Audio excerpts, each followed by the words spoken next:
النهاردة جايلكوا بمعلومة غريبة شوية، ومعظم الناس ما تعرفهاش، وما جاش في دماغنا ان احنا نسأل نفسنا هي الحنفية ليه اسمها حنفية؟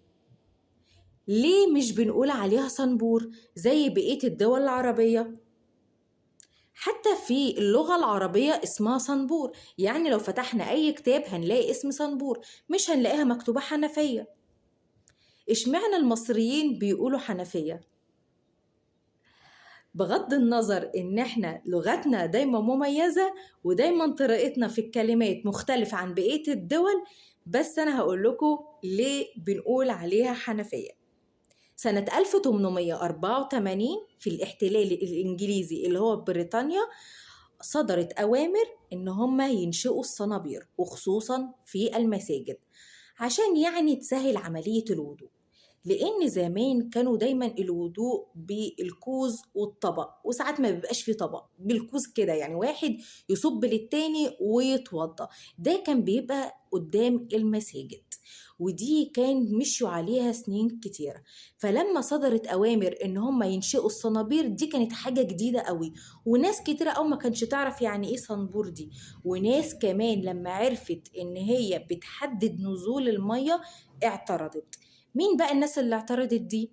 اللي هم تبع المذهب، اللي هم تبع المذهب الحنبلي والمذهب المالكي والمذهب الشافعي. التلاتة دول اعترضوا على موضوع الصنبور، وقالوا لأ، لازم عملية الوضوء تبقى من المياه الجارية، اللي هي المياه اللي بتبقى فيها وفرة. فالناس الوحيدة اللي عجبها موضوع الصنبور ده اللي هم تبع المذهب الحنفي. المذهب الحنفي قال إن ديت بتسهل عملية الوضوء، وكمان ما بتأذيش المرة، لأن الكوز وصب الماء في الوضوء بتأذي الشوارع والمية، والناس ما بتعرفش يعني تمشي. ده غير كمان إن هي بتوفر المياه. فعجبهم موضوع الصنبور ده وبقوا يستخدموه، وأي حد بيستخدم الصنبور دوت كان تبع المذهب الحنفي.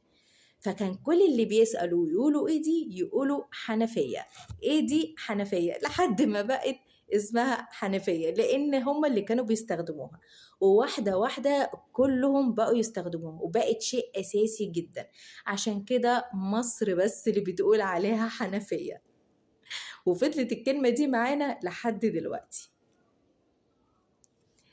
اللي أول مرة يسمع المعلومة دي يدعي لي دعوة حلوة، ويعمل لي كمان متابعة حلوة كده زيكم.